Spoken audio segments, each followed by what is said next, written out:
Alright, hello everyone. Welcome to the latest episode of the 411 Ground and Pound MMA podcast. We are your weekly look into the wide, wacky, wonderful world of mixed martial arts and occasionally broader combat sports. Going to be a little bit of that today because there was a large boxing match over the weekend and, well, it wound up having a bit of an MMA bent to it that I was going to talk about it anyway because I don't mind talking about Tyson Fury, but turns out uh little something interesting after that fight, as it pertains to someone you MMA only fans might be a bit more familiar with. So we'll get to that. But on the MMA space, sorry, I got way too ahead of myself there. My name's Robert Winfree, and on the agenda this evening, last night the UFC had an event. It was not great on paper. Turned out to be pretty entertaining in practice. We were due. I think I said last week, the crowd that does it's the cards you least expect that deliver the most entertainment. They were silent about last week's event because, well, couldn't say anything. This week, again, you haven't heard quite that same. I hate people who say that, who use that line because it's a UFC talking point. That's all it is. It's not that it's never true. It's just when you say that, you're kind of carrying water for the UFC. A little bit what you're doing. But that, again, they do over deliver sometimes. And this one, relative to how it looked on paper, over-delivered on the entertainment side of things. I was very grateful for this. I don't know how well I could have handled another event like last weekend. That was rough. So we'll review that. We'll talk again a little bit about some of the other combat sports stuff. Bellator had a double shot. And I said this, a little bit ago. I meme on Bellator a lot because Bellator makes it easy to do so, but they also have some talented fighters, and their Bantamweight Grand Prix is actually pretty interesting. We got some of the fights that are related to that. A few other things from Bellator. We'll talk a little bit about some of the top-end fights from Bellator. Uh, just again, some of the other stuff from the weekend of combat sports. Then next week we'll be previewing the upcoming card, UFC on ESPN 35. And then news, such as it exists. There's not a lot, but there's a little bit, so we'll get into all of that. So before we get into anything proper, thank you very much for any and all support you give the channel. Like, comment, subscribe, star rating, written review. If you've done any and all of that, whatever your particular platform of choice happens to be, give us a share. Let other people know that you listen to the show. Let other people who you think might enjoy it know that it exists. Point them in our direction. Deeply, deeply appreciate that. Anything and everything you can do. Thank you in advance. All right. With that out of the way, let's jump into the UFC last week. I know which side my bread is buttered on, so to speak. UFC, again, on ESPN Plus 63. Main event in strawweight action. Jessica Andrade, former strawweight champion, failed to capture the flyweight title last year, I think it was. Just kind of got steamrolled by Valentina Shevchenko. She returned to strawweight and fought Amanda Lemos. Andrade wins, not terribly surprising, via standing arm triangle choke. Very surprising. 3:13 of the first. The first round finish club sent out a lot of gift baskets last night. A lot of them. Prior to the finish, Andrade was a lot more patient than she normally is, or has been demonstrated to be. Took some leg kicks, was struggling a little bit with the distance. Finally, just kind of bulldozed into a clinch. As they were going in, she gets the standing arm triangle choke. Now, it's not that you can never finish the arm triangle choke standing. But there's a few things that have to go into this. One, part of the reason you finish it on the ground, because there are standing submissions, and the extra space always makes things more complicated. Here they were against the fence, which helped tremendously. But you kind of need the ground to limit the angles that people can take, because you need to get, here's the other part of it, you want to be as much on the same plane as the guy you're choking as possible. Now, this is a generalization. It's not that there's no ways to finish it otherwise, but generally speaking, when you watch someone finish an arm triangle choke, why do you tend to see them finished from side control rather than mount? because you want to be as close to as flat on the ground as they are as possible. Uh, you also want to be able to kind of turn your body and crank things down, but it really is a little bit of just you want to be on the same plane. It tightens up the choke. When you're not on the same plane, it's more difficult. Not impossible, but more difficult. That's part of the reason it's so rare to get it standing, because I can try to keep you in front of me, and even if you've got, the head and arm kind of position, if you can't get your body around a little bit off to the side to help leverage everything, it's pretty much not going to happen. Now, there's a few exceptions to this. The biggest one, and this is the one that is most relevant to Jessica Andrade, if you are inhumanly strong, you can make this work. Jessica Andrade might be the pound for pound strongest fighter in the UFC, if not all of MMA. She is freakishly strong. She was tossing around when she fought at bantamweight. She was bodying women, just tossing them around. She's insanely strong. This is one of the most. So you need to be strong to pull this off standing. You need to be very physically strong. The other thing that plays into this, if you look at the actual moments of finish, Andrade does finally get off to the side a little bit more. Prior to that, Lemos was doing a good job of staying more chest to chest, which again, it's not that you can't choke from there, but it's a lot harder. And once Andrade gets a little bit off to the side, she's able to kind of break Lemos down in height, gets a little bit off to the side, and is, of course, unbelievably strong. Forces the tap. This is one of the most physically impressive arm triangle chokes I've ever seen. It's not quite... Who did Rick Story... I gotta look up who he did it to, because if you haven't seen this, this is absolutely nuts. Was it Brian Foster? I think it was. Yeah. This was UFC 103 back in 2009. God, I've been doing this for way too long. Rick Story is on top of Foster. He's in full guard. He gets the arm triangle choke. It's in the second round. And in the guard is able to make him tap. I can't tell you how strong you have to be to do that. You have to be a gorilla. That's it. If you want to get that choke from inside someone's guard, the guy on bottom has to have a degree of... Again, if you don't know anything, you just go, oh, he's got me in an arm triangle choke, but I've got full guard, I'm safe.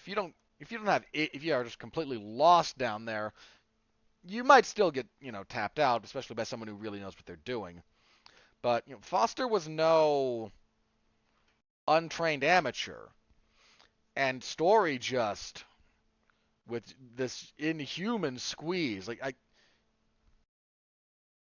was it? What's kind of the ways that you have to describe this? Because you're hugging, and I just say that in the general sense, you are compressing. Have you ever tried to hug a watermelon and get it to break? I don't mean an overripe one. You ever tried? You grabbed a melon and just tried to squeeze it against your chest and make it pop? You need something like that kind of thing, which maybe that's the wrong example. But it's something like that, or the people who have grip strength and can crush apples. That's kind of what you need. You need extremely extraordinary strength to make that work. And Story did it from full guard, that's still the only time I've ever seen that. If you watch lower level grappling competitions, you might see it. You might see it on amateur fights or whatnot, but you've got it. It's very, very rare. And I don't watch a lot of when I say lower level, I don't mean that as an insult. I mean you can watch white belts roll. Most competitions, they have divisions by belts and whatnot. The more prestigious tournaments will Maybe only invite black belts or whatnot, or invitationals, but I mean, even stuff like the Moonji Isles and whatnot, they have belt rank levels. Like, there's a white belt world champion. I mean, that's the level that Aldo won as a brown belt. Uh, so again, they do break these things up, so you can watch lower ranked guys rolling, and you might see it a bit more often down there, but it's really really rare. And to get it standing, it's it's it's incredible. Andrade, I think, tied Amanda Nunes with most. Is it most finishes or most wins? I want to say wins. Yeah, she has 14. 14 wins in the UFC. She's also tied with Rose for most finishes in the strawweight division. Uh, yeah, she wants to get back to fighting for the belt, and you know, I wouldn't hate a trilogy fight between her and Rose. I'm just gonna throw it out there. I've said before, anytime those two fight over 5 rounds, I'm pretty much going to favor Rose. I'm gonna favor not Rose, sorry. I'm gonna favor Andrade. Like, I picked Andrade to beat Rose the first time. I was one of the few people doing that. Most people because Rose had just beaten Joanna twice. And there was not a lot of people giving Andrade a lot of shot there. And I think I picked Andrade. That's just how they match up. Their rematch, which Rose won and won fairly, mind you. But I think over 5 rounds, just the way Rose fights and the way Andrade fights, I don't think Rose's style is built to beat Andrade the way those two match up. So there's a little bit of an open question about what's going on at the top of the strawweight. I know we've got Rose and Esparza. We've got Joanna and Weili Zhang scheduled to run back their fight. It's only going to be over 3 rounds.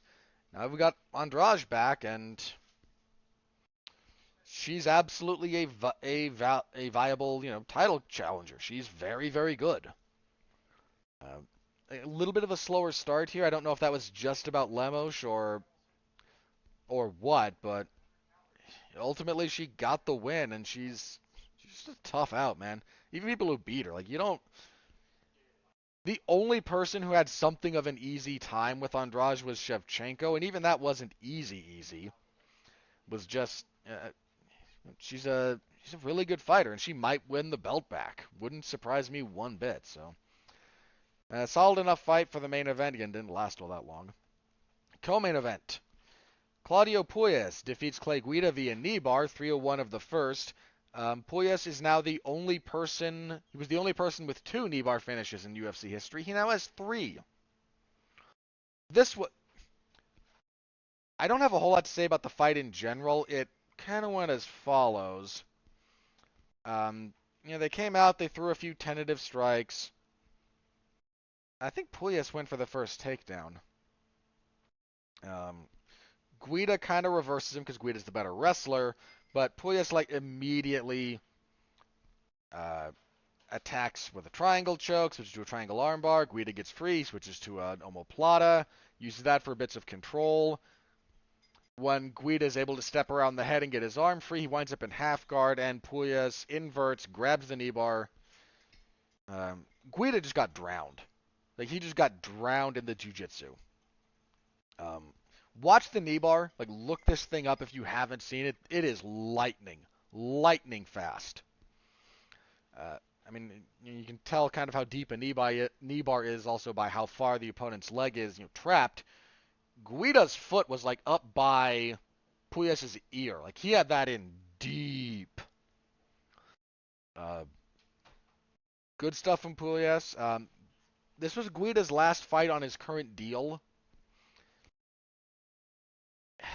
He might be on his way out of the UFC. He's been with Guida. I've made no secret about this. I'm not a fan. I have not enjoyed a lot of his fights. I think he has an unfounded reputation. And that's an argument that I've had many, many times. And look, I'm not saying if you like his fights that you're wrong. Enjoy what you enjoy. But I had turned on him before his fight with Gray Maynard, and a lot of people caught up to me after the Gray Maynard fight. But he's been with the UFC, but regardless of that, he's been with the UFC uninterrupted since 2006. I mean, whatever you want to say about the man's ability or his entertainment value at certain times, and whatever his ceiling happens to be at different points in his career, that is some seriously admirable longevity to be in the UFC for that long, and frankly, I mean, his UFC record is probably closer to the 500 mark than not. I mean, by which I mean, wins and losses, not 500 fights. But he's won fights that he should have lost. He's won fights when he knew his back was against the wall. And he's one of those guys that, I I don't know if the UFC will re-sign him, but I wouldn't be surprised if they did. Certain elements of the brass seem to like having him around. It might come down to, at the end of the day, this one might come down to a dollar number. What does he think he's worth versus what they think he's worth? But he's got to be near the end. I mean, he might look okay when he fights most of the time, but he's 40. And not only is he 40, I mean, he's 40, he's had 59 fights. He might try to get one more just for the round number. But I mean, again, you're talking about a guy who, again, 40, almost 60 fights, and whose professional debut was in 2003. So this is a guy who's been doing this for over 20 years. I mean, yeah, he's just near the end. Uh, I was still in high school when he started. I mean, you just get some of these guys with this crazy longevity. He's been one of them. And I think he has a winning overall UFC record if I were to go through it. I'm not going to go through it here live on the show, but if he does, it's barely. It's a lot closer to 50-50, right? But still, he's been in places where it's like, well, you better win the next one. He won the next one. And he's been part of some very entertaining fights. They're usually only the ones he loses. Uh, I've it's kind of rare that you can find an exciting Clay Guida fight that he won. It's not impossible, but it's really rare. His exciting fights tended to be the ones that he lost. But he's also never shied away from tough fights, man. He's fought a lot of people that, were either avoided or he was just, hey, fight, this series of tough outs. And, yeah, all right, sure. Just been in the trenches. Uh, but he might be on his way out of the UFC. And I won't be surprised if they re-sign him. I won't be surprised if they don't. That's kind of where we are with him. Good win for Pugliese. That's 5 in a row for him. I believe he has 5-1 in the UFC. Might be time to. He's due a bigger fight. I'm not saying top 15, but he's due a bigger fight. Guida's got decent name value, but he's well past it, and everyone knows that. So, give Pugliese give him a bigger opportunity, because he's mowing through these guys. So, again, good finish, man. Look up that knee bar; it's slick. Pugliese inverts so fast, so fast. Women's flyweight up next. Macy Barber defeated Montana De La Rosa via unanimous decision, 30-27 across the boards. Not a whole lot here. A lot of clinch fighting. Barber just the one who did a bit more damage. I don't know what Montana De La Rosa is still doing in the UFC, to be candid. I mean, flyweight isn't really a division where the UFC can afford to just shed bodies. They're kind of weak on talent in terms of divisional depth. But De La Rosa is kind of who she is at this point. One of the better all-around performances from Barber, but I'm still not quite over. I'm still not quite seeing what a lot of people see when they look at her, and maybe that's just me. So, Let's see. Charles Jourdain defeated Lando Venata via guillotine choke, 232 of the first. Um, this was fun for as long as it lasted. This is one of those that I thought would be. Some good scrambles out of this. Jourdain gets kind of a one-armed guillotine. He threatens with it for a while, and you can finish a one-armed guillotine. And I don't just mean from mount. Uh, you can, if you want the actual, I can go briefly over this. If you want the actual nuance about how to do it in detail, Gordon Ryan has a really good series on it. You can find the videos. I think BJJ Fanatics has them, or wherever Gordon Ryan sells his stuff. But you have whatever arm you have around the neck, and the head kind of caught under your armpit. The other arm will grab so if I'm using my left arm around the neck, my right arm will grab my opponent's left arm, the one right in front. And then to get the necessary leverage for the choke, you kind of flex your chest outward. You pull back like you're rowing a little bit, so out and back. And that will kind of create the necessary tension along the neck to facilitate the choke. You don't see it a lot in MMA. Gordon Ryan's done it a bit in grappling, but it can be done. He just recognized a point at which he's got Venata kind of dead to rights with it, so he brings the other arm up and goes to a more traditional kind of high elbow variant. And Venata tries to get out of guard, can't get out of the guard, loses his pants, his fight shorts actually, and has to tap out. Solid win for Jourdain. Jourdain seems to have found his stride, and he called out Edson Barboza. I'm down for that fight. A lot of people calling out Barboza lately, but Jourdain at this point has earned Jourdain's on a 2-fight winning streak. And he's been a bit up and down, but if you look at his losses, he lost his UFC debut up at lightweight. Since then, he had the split decision loss to Andre Fili. He had a good case for winning that. And then the short notice thing with Julian Erosa. He had his draw sprinkled in there. That said, his last couple of fights, he's looked really good.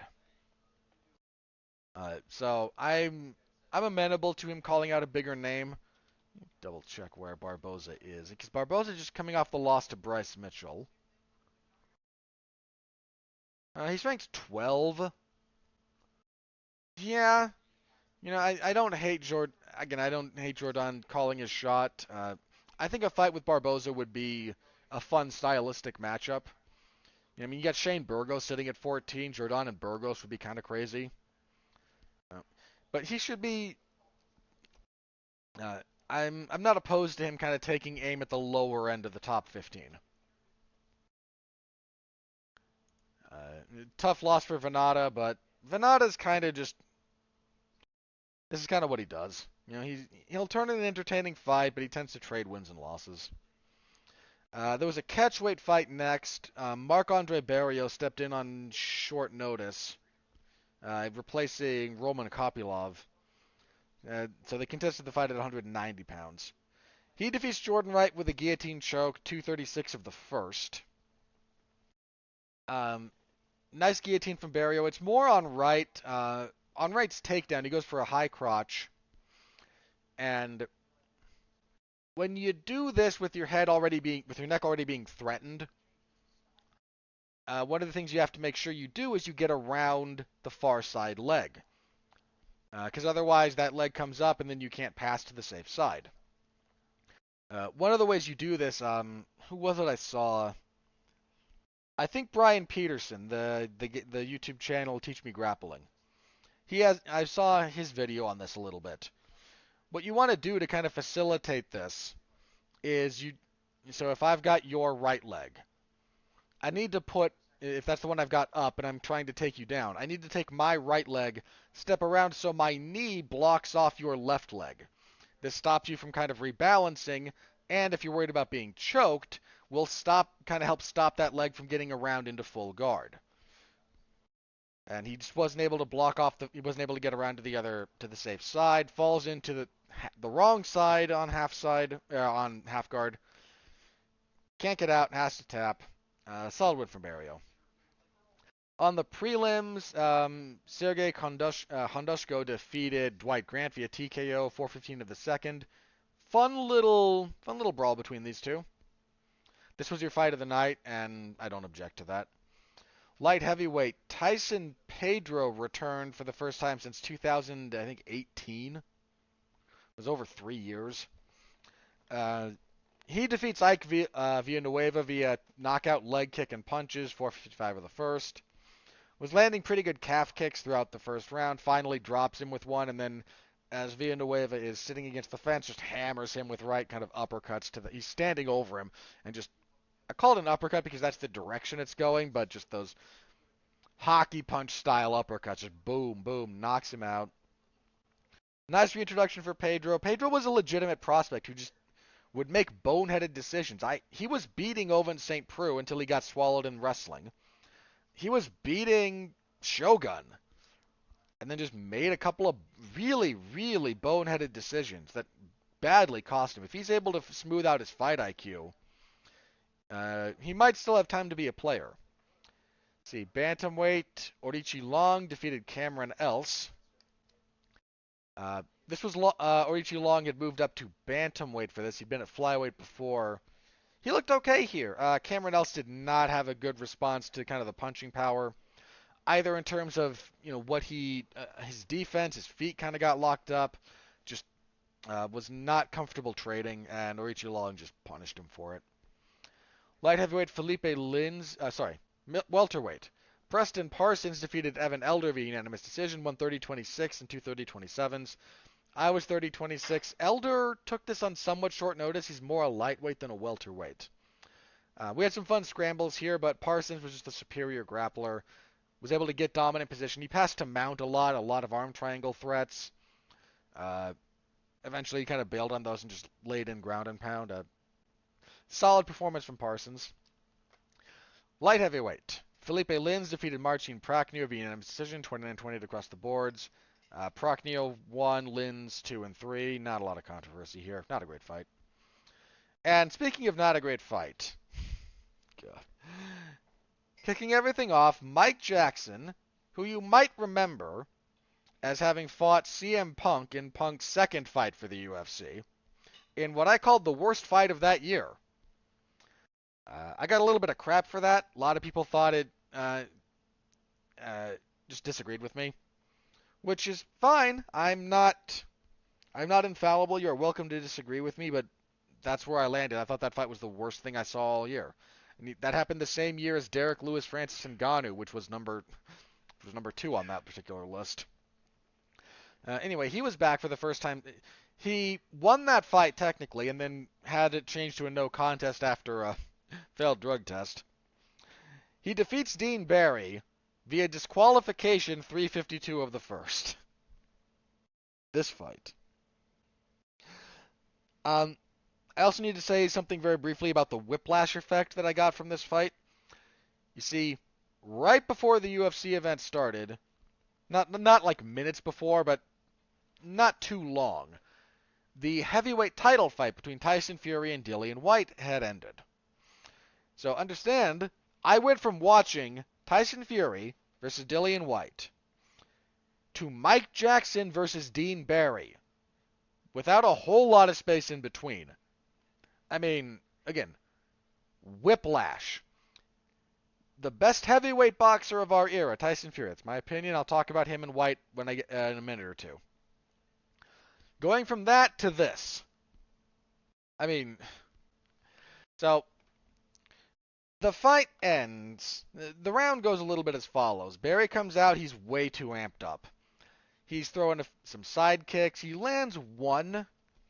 He lands a kick that's a little bit low. Everyone just kind of agrees to play on. There's not really a timeout for it, but Jackson says, hey, that was a little bit low. The ref kind of tells Barry, hey, keep him up.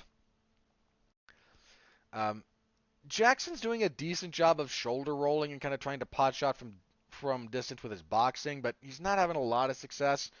Barry's hitting him with long-range kicks, occasionally getting through with punches, but is windmilling a lot of them. It's low-end MMA. Then Barry tries a spinning back kick. And he Spinning back kicks Mike Jackson in the groin. There is no dispute about this. Replay was unequivocal.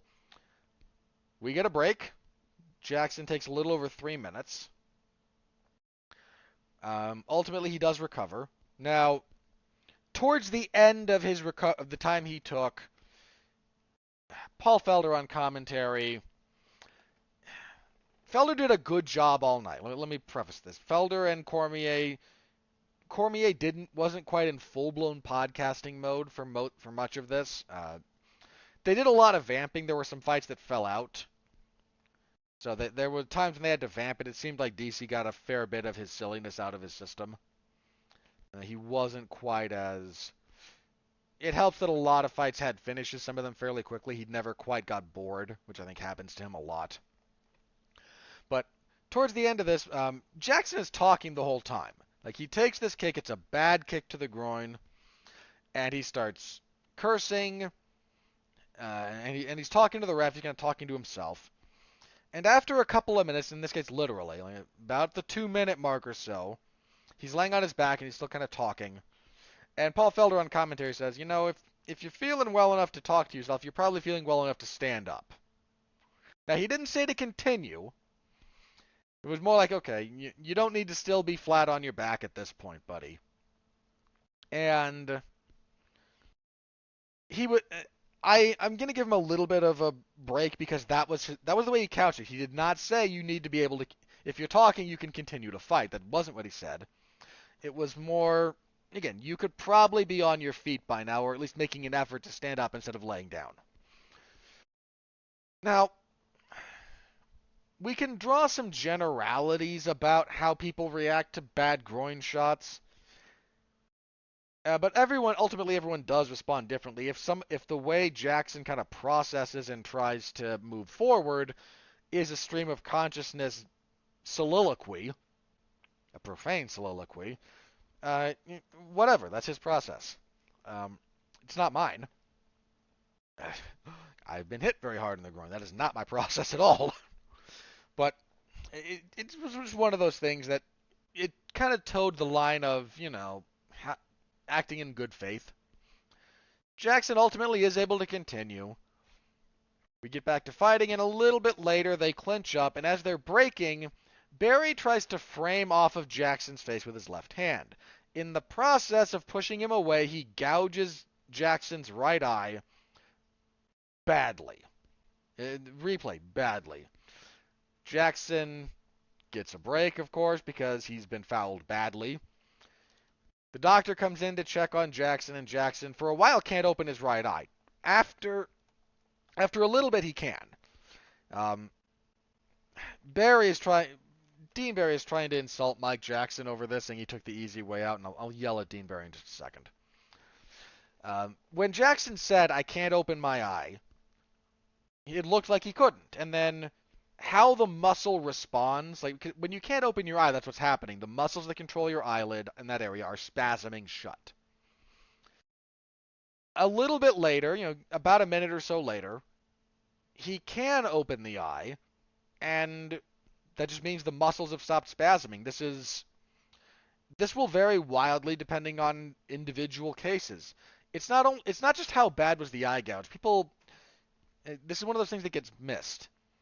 If you look at what's another really bad eye gouge, Li Jingliang when he fought Jake Matthews, like to escape a guillotine choke, he just gouges Matthews in the eye. It's horrible. Matthews' eye never reacted the way Jackson's did, and that was one of the worst eye gouges I've ever seen. By contrast, if you look at the poke, it was a poke, not a gouge in this case, that stopped the first fight between Jeremy Stephens and Yair Rodriguez. It was a legitimate shot to the eye. I don't mean legal. I mean, he poked him in the eye. Stephens was not faking anything. But if you were to put just kind of the clip of what happened to Barry, or what Barry did to Jackson, next to what Yair did to Stephens, and ask which of these looks worse, I can tell you which one looks worse. And then you look at, okay, who couldn't open their eye for longer? Who had the more kind of dramatic effect? Stephens. And so it's one of those things that just, it's not as one-to-one, and it's not as scientific as you would like to think. So Jackson can kind of open the eye, but ultimately says, no, I don't think I can continue. And so we wave it off. The referee decides that, this was your second major foul, and you gouge the guy. I'm going to disqualify you. I am okay with that decision on the part of the referee. If you foul someone twice badly in the same round, now again, badly is something of subjective. That's going to come down to the individual referee and the individual foul. Not all fouls are created equal. I understand this. But if you do a couple of serious fouls, and both of these fouls were serious, both that low blow and the eye gouge were bad, at a bare minimum, I think a point should be deducted. Like, that should almost be mandatory. Like, okay, your second major foul, you lose a point, straight up. And couldn't continue, so DQ. Oh, I am completely okay with that. Completely okay with that. To Barry accusing Mike Jackson of taking the easy way out. Here's just a thought for you, buddy. Maybe don't foul the guy. You have so many things in the space of the unified rules of mixed martial arts that you can do to another human being. You can punch them in the face. You can punch them in the eye. You can elbow them. You can destroy joints. You can choke them unconscious. You can break their bones. There's so many weapons available at your disposal. So much that is legal. And in the space of a round that didn't get into the 4th minute, it went longer because of the foul time, but in less than 4 minutes of fighting, you decided that I'm going to kick this guy in the groin and then I'm going to gouge him in the eye. Congratulations, you cheated. This is on you, no one else. Get over. Look, I don't care that you think he could still fight. You're not him. You don't get to make that decision. You decided to kick him in the groin. You decided to eye gouge. That's what you decided. Congratulations. Here's the consequences of your action. And if you're so inexperienced and so amped up on adrenaline that you lack proper control, that's on you as well. Jackson didn't do anything wrong.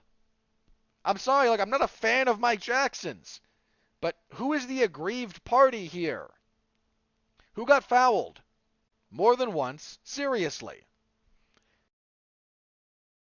This wasn't a Josh Koscheck thing where he's kind of miming the injury and then we see on replay that no, that didn't land. You gouged that guy in the eye. If he no longer feels it's advisable for him to continue fighting, that's his choice. And that's his right, given what you did. This is on you. Full stop. Quit trying to shift the buck. It's not about Mike Jackson. He didn't choose to take the easy way out. He chose to take a fight that he was losing.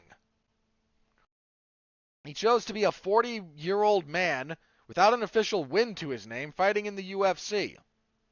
Nothing easy about any of that. But, and look, I get that you're upset. I'd be pissed too. But understand where the blame lies.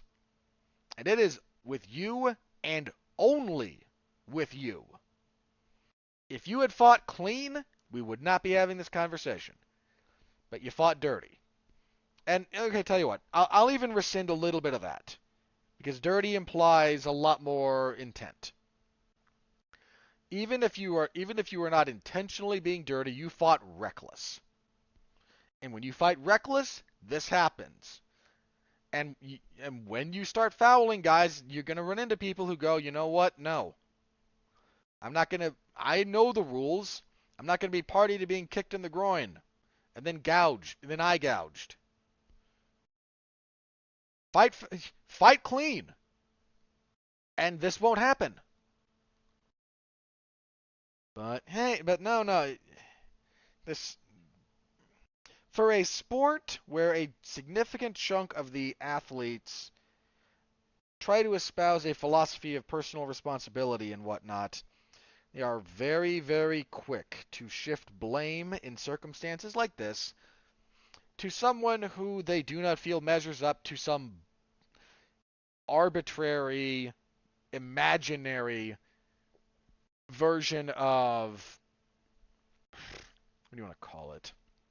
Uh, your imaginary code of conduct, right?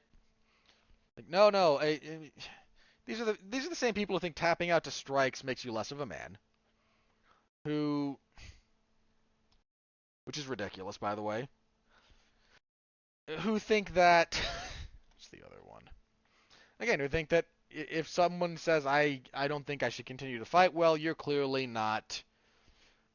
You're not enough of a man to be in here. You're taking the easy way out. You're a coward. It's ridiculous. I'm not saying fighters never milk things. Okay, again, I was present and a fan during Josh Koss when he had like 3 fights in a 5-fight span where there was some serious shenanigans going on. I'm not saying fighters never milk anything. I am saying again, this has nothing to do with him and everything to do with you. You fouled him. Deal with it.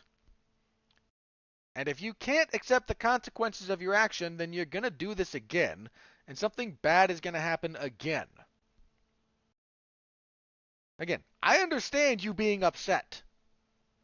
I'm not saying I wouldn't be upset if I had my purse cut in half because I lost a fight. I am saying you have to understand where the blame lies if you want to not have a repeat of this. And the blame does not lie with Mike Jackson here. The blame lies with you. And no one else.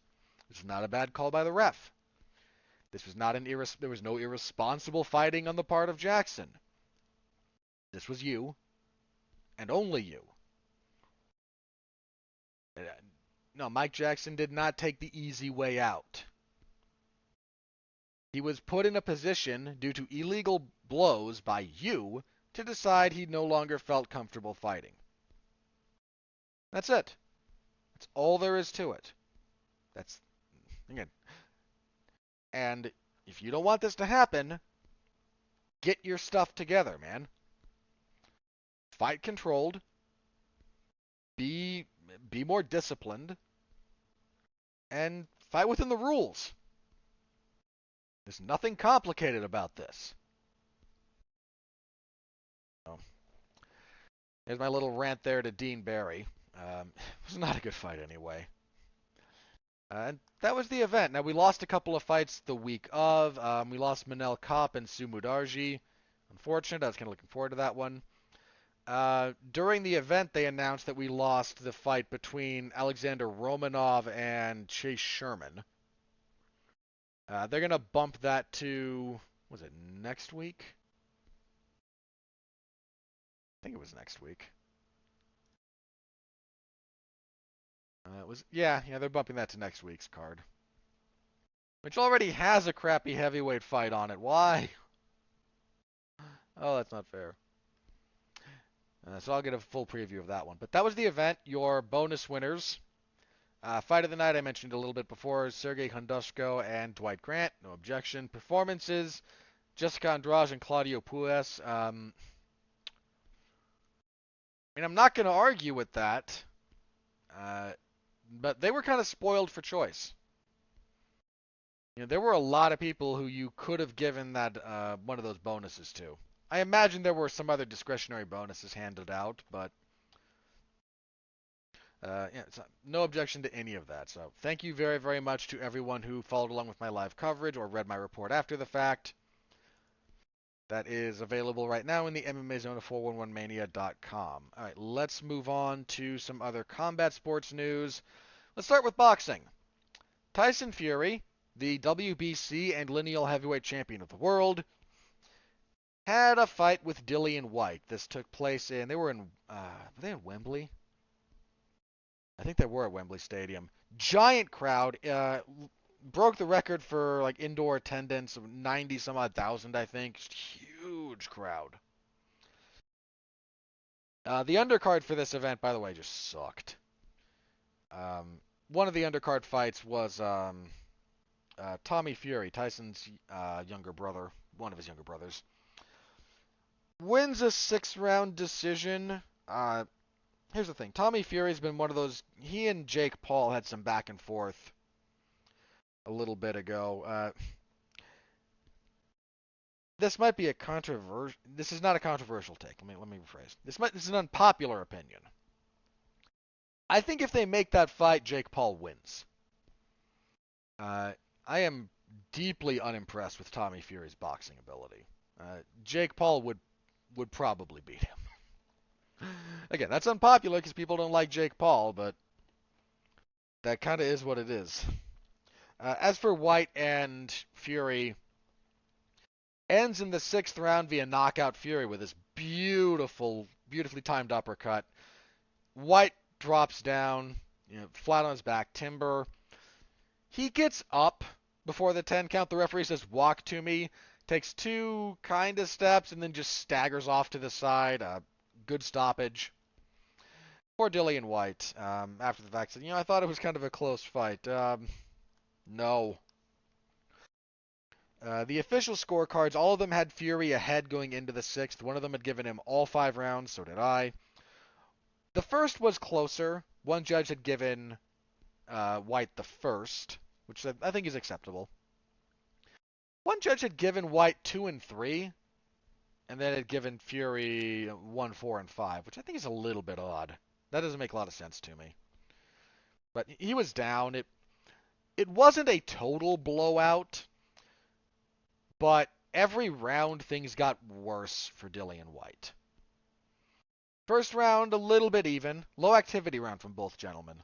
I gave it to Fury, but I'm not crying wolf at someone who gave it to White. Second round, better for Fury. Third round, better for Fury. Fourth round, better for Fury. Fifth round, better for Fury. Like it just started rolling downhill for Fury very, very quickly. And it's not that White never had chances along the way. He landed a couple of decent body shots, but he never got a feel for the timing. He never got a feel for the range. Anytime he kind of got into his punching distance, he was too slow to pull the trigger, and would find himself either unable to fully corral Fury or clenched up, thus kind of negating his off. He landed a couple of decent body. Commentary was all over trying to sell his body work when it was way too infrequent. He did a lot more headhunting, and that's just not a winning strategy against Tyson Fury. I mean, if Deontay Wilder couldn't win by headhunting Fury, I don't think anyone's going to. It's just not going to win. You have to be a bit more thorough in your approach. Good knockout win for Fury. Big homecoming fight for him. He said after the fight that he thinks this is his last boxing fight. If you believe him when he said, one of the things about Tyson Fury, now I'm not going to be surprised if he winds up boxing again, but Fury's always been a very candid person. Like he's never really hidden a whole lot. Like when he had problems, there was no hiding them. So he's been fairly, again, forthright and candid when it comes to stuff like this. So if he says, my wife talked to me after the third fight with Wilder and said, I want you to retire, and his response was, I got the opportunity to fight. I fought a lot in the UK for a while. Fought, in because he beat Klitschko in Germany, I believe it was. He fought a lot in the UK and other parts of Europe. Came to the United States, got a couple of big wins, including the Wilder trilogy, and had the opportunity to have a homecoming fight in front of the largest, one of the largest indoor crowds ever. Certainly in the history of that venue, at least. Maybe in all of the UK. I forget the specific statistics, so forgive me. Come back to my home country to fight in front of this giant crowd, and to then get a picture perfect knockout. Uh, if he says he's done, I'm not going to be surprised if he is. I mean, I tend to think that's a bit more likely. Um, I occasionally forget that Tyson Fury is younger than I am. I mean, he looks older than me, but hard living at some points will do that to you. Yeah, he's younger than I am. It's crazy to think about. I have wasted so much of my life. But he's. I'm not going to be surprised if he stays retired. Just going to put it like that. Um, there's that breaks kind of breaks Mark Radlich's heart, who more than anything else I think just wants a unified heavyweight champion of the world, and we were poised to get it. You'll remember in the aftermath of Usyk beating Joshua and Fury's third fight with Wilder. Um, sorry, before that actually, we were kind of in position to get this, to get Fury and Usyk, and then Wilder insisted on his rematch clause, and that kind of pushed things back a little bit. Then we got to a point where we were kind of set. I think both Dillian White and Anthony Joshua were ready to take step aside money, and then it just kind of fell apart. So now we're going to get the rematch between Usyk and Joshua. The WBC belt, if Tyson retires, will be vacated. I don't know. They might. Could the WBC just put it up for grabs in that fight between? I don't. I forget the specific legalities. But yeah, this kind of broke Mark's heart. Like he's in the denial phase of about Fury potentially being retired. Here's one of the weirder things about this. And this kind of came out in the post-fight interview. Fury does his usual shtick. Then he's talking with ESPN, and in the ring, in close proximity to him, is UFC heavyweight champion Francis Ngannou. Now, Ngannou had posted on social media he was present for the fight. Like his presence at the event was known. But Fury pulled him. Again, he's already in the ring. Fury pulls him over, says, this is the UFC heavyweight champion, and we're gonna fight. And Ngannou said, yeah, he and I are gonna determine who the baddest man on the planet is. Uh, Ngannou's coming off of knee surgery, so he's still got a bunch of some rehab to do. He's got his contract with the UFC to sort out. Like there might still be hurdles, but they both seem to want this fight in some kind of mixed rules thing. I don't know exactly what it would be. Um, some people had speculated maybe, first round boxing, second round MMA, third round boxing. We alternate rounds, and then we do like 4-minute rounds, so between 3 for boxing and 5 for MMA.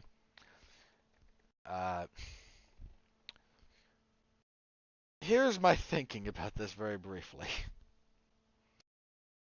I think Fury will not go in for a full MMA rule set fight, nor should he. Have you seen Tyson Fury's legs, people? If Francis Ngannou lands one calf kick on him, just one, and Ngannou can kick, what we might get, if I were to hazard a guess, we'll probably get boxing rules with MMA gloves in a cage. I think is probably the most realistic compromise. I don't see Tyson Fury agreeing to. I don't mean this to knock Tyson Fury. If you're going to go into a fight, that man has dedicated his life to boxing. He's not an MMA fighter, and he's the best heavyweight boxer of this era, in my opinion. I think he would beat Anthony Joshua. I don't think Joshua could deal with the range disparity. I don't think Joshua could deal with the technique. Joshua's outboxed by Usyk, and Tyson Fury can be a very slick boxer when he chooses to be. I think the size disparity plays against Usyk. I think very highly of Alexander Usyk as a boxer. As a technician, he's great. But I don't know that he could deal with what Fury brings to the table. And Fury is a almost comically adaptable fighter. He will tailor a game plan and a strategy to his opponents. I got to fight Deontay Wilder. Well, he's no good on the back foot, it turns out. So I'm going to pressure him. I'm going to bully him. I'm going to clinch him. I'm going to wear him out. Well, now you got to fight Dillian Whyte. Well, I'm going to fight a little bit longer. I'm going to fight all the way out or all the way in. I'm going to keep my jab working. He's able to alter how he fights depending on his opponent in this real... What was that I heard Pat say? Tyson Fury has easily the highest fight IQ of any heavyweight in the world right now. Nobody makes better decisions in the ring than Tyson Fury. And that leads to long-term success. Good decision making, minute to minute, that will lead you to victory. So I don't know. Again, I don't know if he doesn't come back for another boxing match. I would favor him over Usyk or Joshua. I think that's pretty clear. In a mixed rules fight with Francis Ngannou, I would need to see the rule set before I made some kind of prediction about who was going to win. It was interesting that Ngannou was there and made this, and he was there on ESPN. Again, big platform. He is trying to force the UFC's hand a little bit. He's serious. He seems serious about potentially getting out of his contract, which I don't blame him for. And I've said for a while, I think he's serious about that. He's not been happy with his treatment for a long time, and with some good reason. I'm not saying he is an angel when it comes to his relationship with the UFC. And listen to my review of the fight between him and Ciryl Gane. And I talk a little bit about the contract situation there. And Ngannou has, in some respects, he's made bad moves. He's been the bad guy on occasion. But the UFC he and the UFC have wronged each other. It's been a complicated relationship.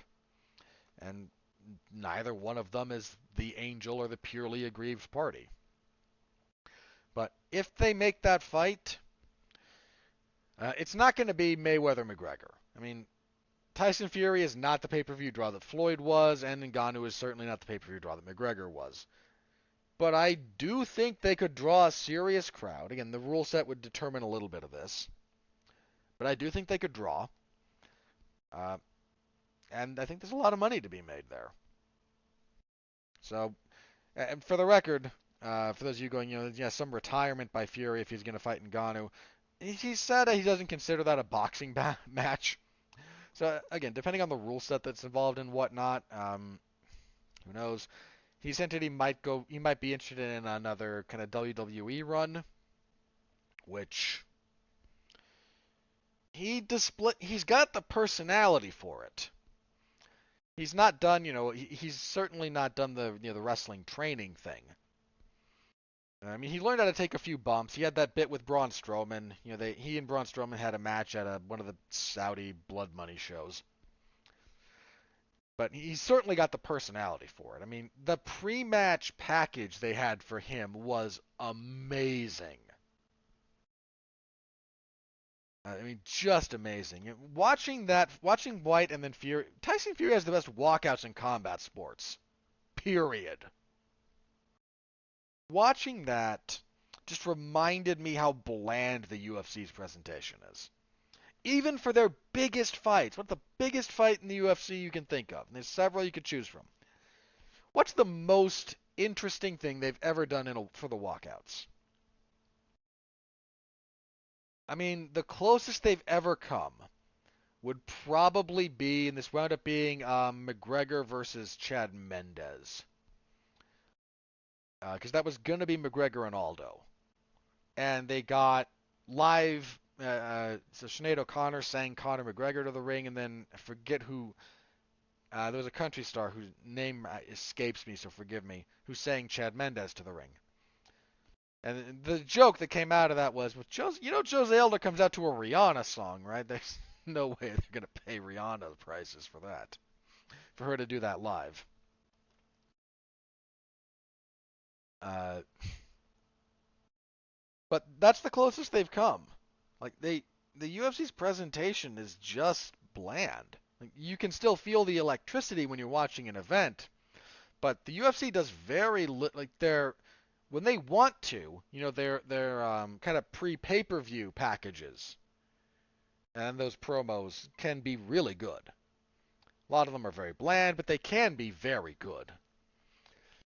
This, but they don't. What kind of personality do fighters get to show on their walkout? Really, you've got to wear the Reebok kit. Uh, you've got to just walk to the ring. It's just homogenized and it's bland. And then when you see something like what Tyson Fury, I mean, not just this fight. Look at any of Tyson Fury's last like 5 or 6 walkouts. But since he came back, pretty much. I mean, the man is a showman, and he's allowed to demonstrate that. The UFC doesn't let their fighters do that, and I'm not entirely sure why. I mean, there was a time period when I think they wanted to get away from the pro wrestling style of presentation, and I can understand that a little bit. But, Pride let guys have their personality as they walk to the ring, and Strikeforce does a little, did. Strikeforce did. Bellator does on occasion, but the UFC is the only promotion in a position to really kind of capitalize on this, and they just don't. They just rather churn out the same looking stuff every time. So, that was White and Fury. Solid knockout for Fury. If he is done boxing, best heavyweight of this era. Without a whole lot of controversy to my way of thinking. He was the undisputed champion when he had his mental health issues. He battled back, regained a belt, had a very successful trilogy with Deontay Wilder. I mean, his third fight with Wilder was a darn good fight. The first one was marred by a bad decision. The second was very one-sided. The third was kind of the perfect balance between the two, so I mean, it wasn't marred by a bad decision, but it was kind of the right balance of Fury's doing his thing, and then Wilder gets a couple of hope spots, and it's an emotional roller coaster. But it's not the most technically interesting boxing bout. I mean, Usyk versus Joshua was a more technically interesting fight than Wilder Fury 3. Wilder Fury 3 was a much more engrossing fight. Anyway, that was boxing. Let's talk Bellator for a second. So Bellator, I mentioned this before. They had a double shot. So they had an event on Friday and then one on Saturday. I forget exactly when the one on Saturday took place. I think it was after the UFC event. So the one on Friday, I don't have a whole lot here. There was some decent stuff. The big thing was they had, after Sergio Pettis fell out of the bantamweight Grand Prix, they had a couple of play-in fights. So I'm going to talk briefly about those. But your main event for the Friday card, Liz Carmouche defeated Juliana Velasquez for the women's flyweight title via TKO in the 4th round, late in the 4th. Not a great stoppage. Carmouche had side control, might have been a mounted crucifix, I forget the exact position, but one of those two. And is dropping some short forearms more than elbows. There's only a couple of seconds left in the fight. Not even around 10 seconds, I think it was. 13, yes, around 10. The elbows weren't especially damaging, and yeah, Velasquez is kind of stuck. She's not flat on her back. She's kind of bridged and is. It's just not a good stoppage. Velasquez was winning up until that point. I had her up 30-27. Not a great stoppage. That's all I'm going to say. So they might try to run that one back. We'll have to wait and see. But again, Liz Carmouche had won that round, and that was not a good spot for Velasquez to be stuck in. But that did not feel like a fight-ending sequence. So just where I landed on that one. Enrique Barzola will be part of the Grand Prix. He fought his way in. This was a catchweight fight. I can't remember if somebody missed weight or if they had a short notice. I think this came together on short enough notice. They both just kind of agreed to it. Enrique Barzola won. Pretty good fight. Danny Sabatello defeated Jornal Lugo. 30-26 is across the board. Sabatello, he might be someone to pay attention to. This was a dominant win. I think that's the only stuff I wanted to talk about there. So the other event, Bellator 279. Some interesting stuff here. This took place they were in Hawaii for this. And the Hawaiian crowd, credit to them, man, they were rocking and rolling all night. But and a lot of people kind of went, so why haven't we had more events in Hawaii? Well, because there's a decent chance Bellator lost money on this. The tax rate for stuff like this in Hawaii is absurd. And there's a reason there's not a professional sports team in Hawaii. And it's not that nobody wants to host one, or there's no interest in having a venue, or anything like that. It's purely financial. But main event, Chris Cyborg defeated Arlene Blencowe via unanimous decision. Pretty typical stuff. Blencowe won one round. I can't remember which one. I wasn't really scoring this. There was an issue in the... No, she didn't win a round. There was a point deduction. Cyborg was beating the crap out of her in the first round, but landed an illegal knee. Point was taken. Cyborg won every round. There was just a 9-9 thrown in there. As expected.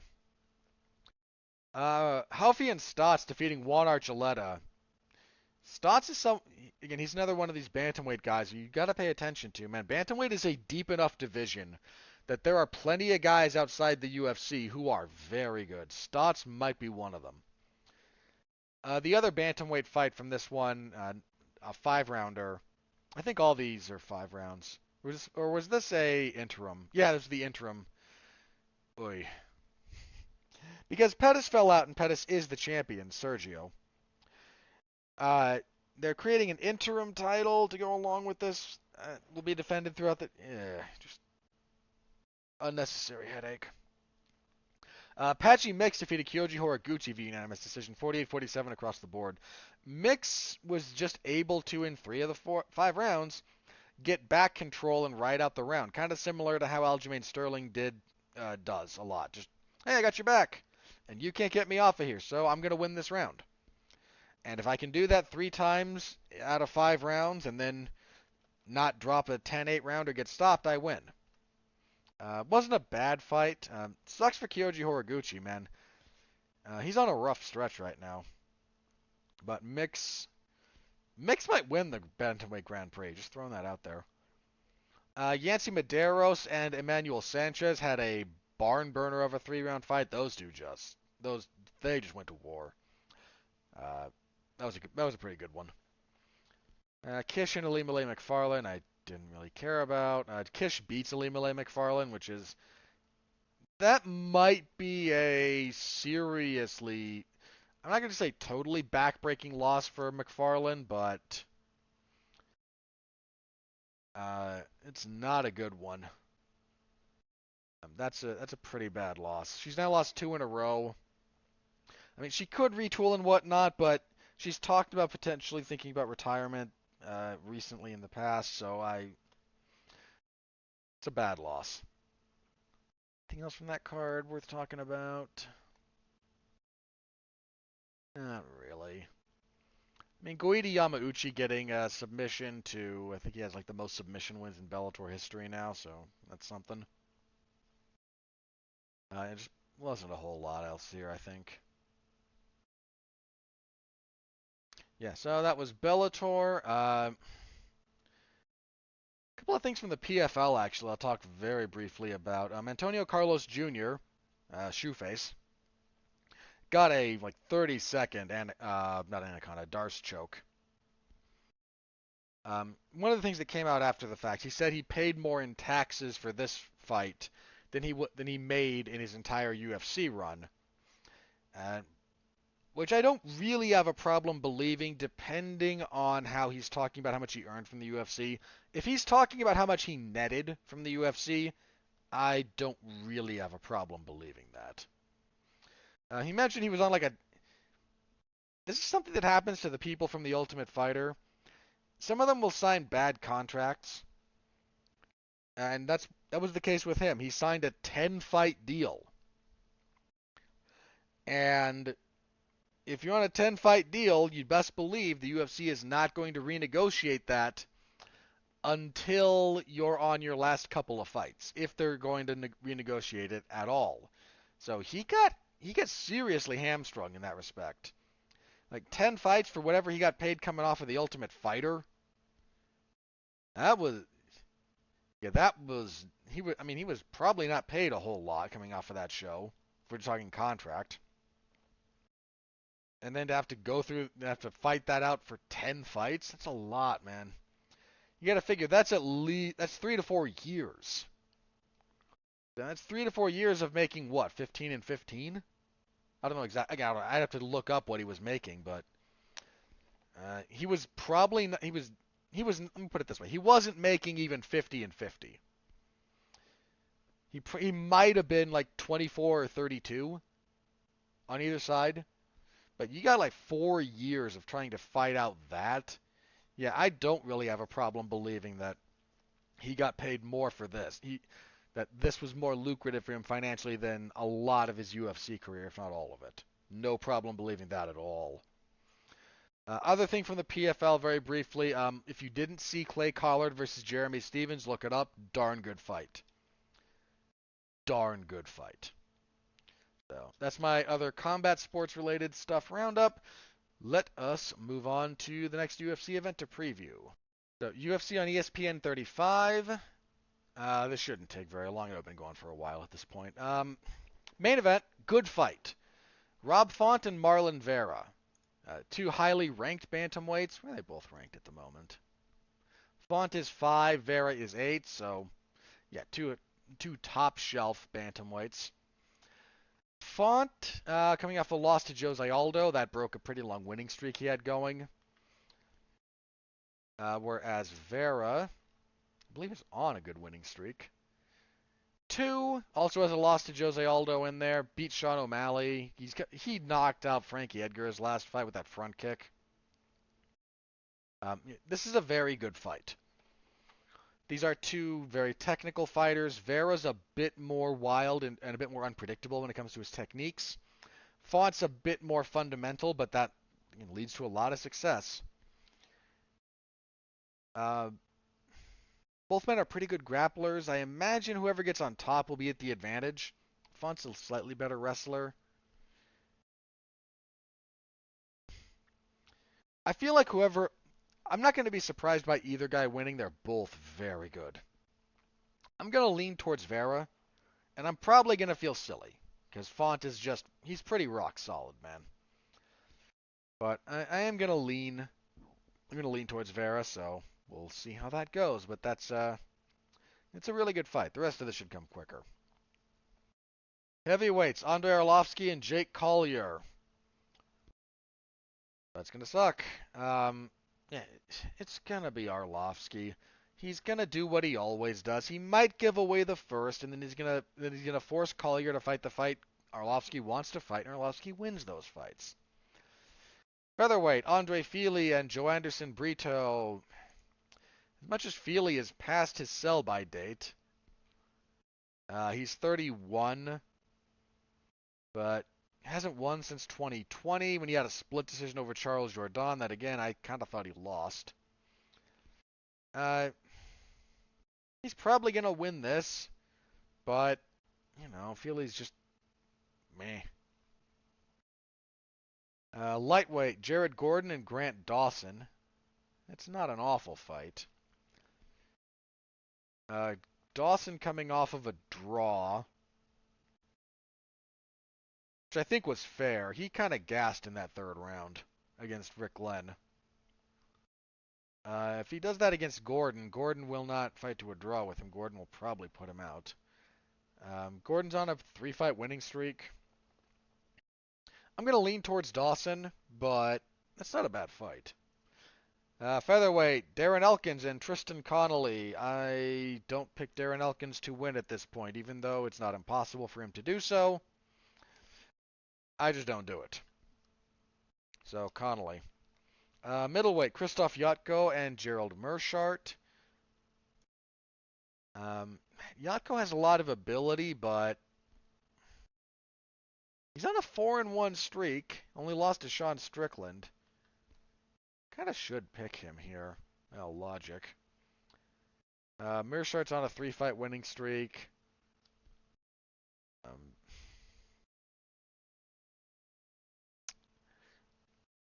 Yeah, I'll pick Yatko, and I'm just prepared to accept the fact that Meerschaert might very well do what he's done his last couple of fights. On the prelims, Daniel Lacerda and Francisco Figueiredo. Okay, picking little Figgy. So, Francisco. Welterweight, Gabriel Green and Johan Lainez. I don't know anything about either of these gentlemen. I'll go with Green.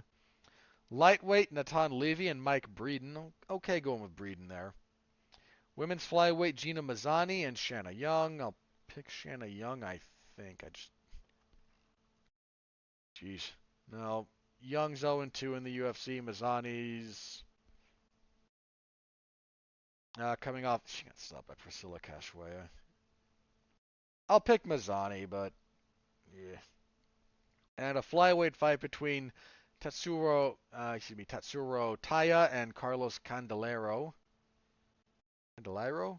I'm just butchering that gentleman's name. A quick look at those two. They're both making their UFC debuts, I believe.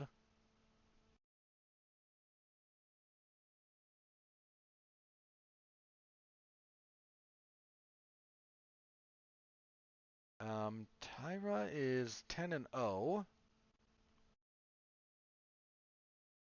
A lot of stuff from Shudo.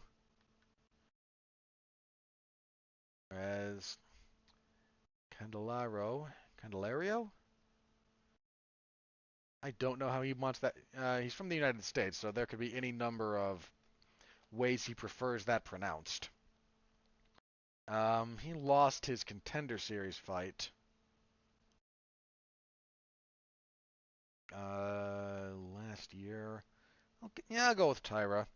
And then somewhere on the card will be Alexander Romanov and Chase Sherman. No problem picking Romanov there. So, yeah, another card that is not exactly light neon fire on the paper. Good main event. And Dawson and Gordon's worth kind of paying attention to. So, hopefully it delivers on paper. It's kind of all we can hope for. Okay. Very briefly on the news side of things, Robert Whittaker is out of his fight with Marvin Vettori, has some kind of lingering injury. Hopefully he heals up and can get back to action soon enough, and we'll just have to see if anyone steps in to fight Marvin Vettori. Very briefly, I suppose, Dustin Poirier is making noise about wanting to fight. Gilbert Burns is kind of saying, hey, come up to welterweight and I'll fight you, and I don't know what the UFC is doing with Dustin Poirier at the moment, but they seem to be kind of screwing him over. I mean, I don't know if it's him or if it's literally no one's willing to actually... People will chirp on social media, but they won't actually sign on the dotted line. But he seems like he wants to be active, and for some reason, there's not really anything coming of that. I don't know what they're doing. The decision-making there baffles me, candidly. So that's where we are at the moment. Yeah, that's it for news. So let's check Twitter very quickly, see if anything crazy has happened, and if not, we will do plugs and get out of here. Nope, nothing crazy MMA related. So, last week, what did I do? My usual spate of coverage. No MLW show on Thursday. I should have remembered that, but I assume they're putting something out unless they're not, until I can specifically remember otherwise. So, they had the week off. They'll be back this week. I'm 90% sure. There was a Damn You Hollywood on the podcast side of things for Fantastic Beasts. The most recent one was the Secrets of Dumbledore's Secrets. The Secrets of Dumbledore. So yeah, that was myself, Mark Radulich, Jason Teasley, and Jason's wife made her way to the program. So we talked about that movie, The Good, the Bad, the Otherwise. This week will be a Damn You Hollywood for the Northman. This is the Robert Eggers film. Getting a fair amount of buzz. I'm excited. I'm looking forward to it. That's going to be me, Mark Radulich, and Gavin Napier. So if you're interested in my thoughts on movies, go over that to there on the W2M network or wherever you're listening to this. Type in Damn You Hollywood. You should be able to find the podcast. Do I have any other podcast this week? I don't think I do. No. So just my usual coverage. That's AEW's Dark Elevation on Monday, MLW on Thursday if they release something, and WWE SmackDown on Friday. This coming week will be a double shot Damn You Hollywood for Bubble and Belle, two different movies. I believe they're both streaming. And I think that's it as far as my podcast go next week. Yeah, the week after that is Doctor Strange and the Multiverse of Madness, so yeah.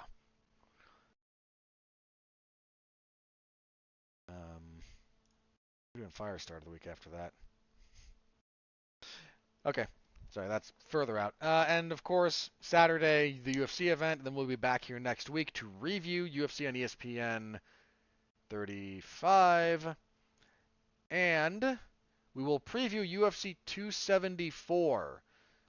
Gaethje versus Oliveira, Rhodes Namajunas and Carlos Esparza, Michael Chandler versus Tony Ferguson. Hook this into my veins. So, full preview next week. Hope you'll be back for that. Until then, I thank you as always for all the support that you give the show. Stay safe out there and continue to be well, be safe, and behave.